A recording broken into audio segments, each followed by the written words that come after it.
How you doing, YouTube? Matt Massive Beer Reviews, back with yet another review. A little bit of ghost talk up in this piece, courtesy of my boy Christian, in the form of their Apex Predator. Yeah, as far as I know, this is kind of like their kind of flagship beer. Correct me if I'm wrong, Christian, but this is a 6.8% ABV New England style hazy.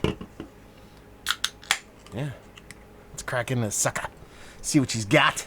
I've had this beer before, full disclosure, but I only had it once, and I had it when the brewery first opened, so that only hasn't been quite a while, but it's probably a markedly different beer from when they first opened.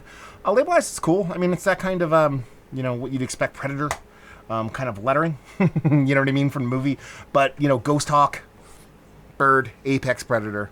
I get it. I dig it. I like it. I like the stylings. It looks like the area. I forget what they're from again. What's the actual town? I think they're out by, Clifton, New Jersey. Well, actually, technically, I know all that really well. A couple good friends, a couple college mates that went to school or came to my school, PA, that were from Clifton. Spent a long time in Paramus and that kind of area. So, yeah. Dig the label.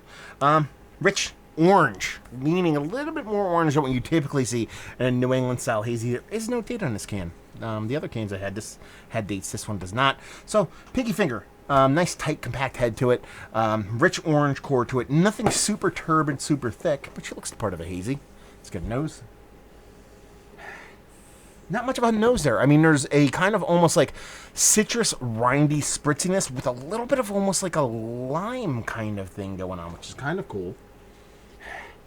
Yeah, nice, zesty, not overly sweet. It's more rindy than it is fleshy, but there is a sweetness to it, and not much as far as bittering goes. So it's a New England style hazy through and through, at least in the nose. Let's dive in. Cheers.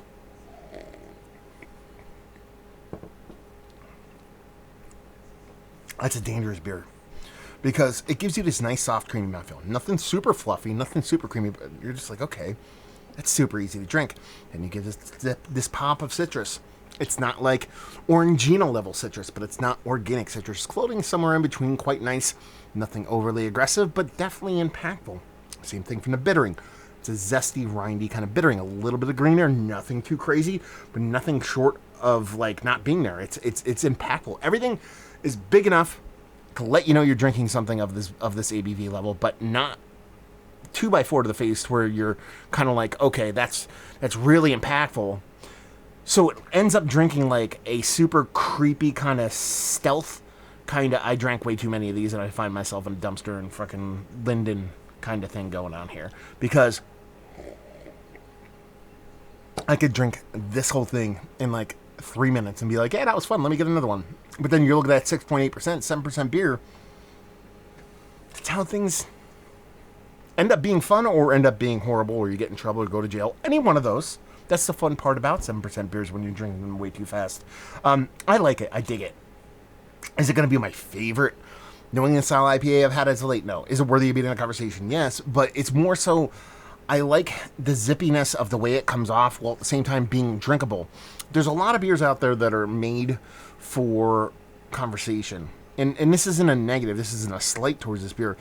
This is a hazy that's impactful enough, aggressive enough, meaningful enough for you to want to drink it, but not be over. It's not like it's part of the conversation. It isn't the conversation. I've said this before about beers. Some people read that or some people hear that and they view it as a negative. In this case, and sometimes it can be, in this case, I don't view it as that. When you're talking about flagship beers, you want them to be impactful. You want people to remember them. I don't think I'm going to forget this beer. But at the same time, if I had a 4-pack of these, one, I'm getting in trouble, like I said earlier, and two, I'm drinking one, I'm like, that's really good. And then I have conversations with my friends while I'm enjoying the beer. And it's not just this kind of disconnect thing.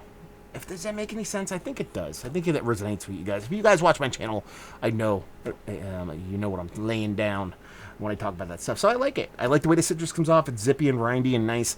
I like the way the mouthfeel is. It's not overly hefty, but creamy and fluffy enough. And I like the way the bittering comes off. Everything in this beer I like. It's just not cranked to 11, and I kind of dig that. So let's talk about it. Is it one of the better hazies I've had as of late? Yes, but it's not towards the top. But at the same time, I dig it for what it is. Bag and availability, no idea. Christian, let me know what's what. And leave you with, if you like what we like this beer. If you like big old hazies, but you want something that's big enough to drink, but also not crazy enough to overwhelm the situation. So there you go. Another review in the books. Thank you very much again, Christian. Down there, if you want to talk about it, Massive Beers. If you want to check me out doing the social media stuff, Beer Massive.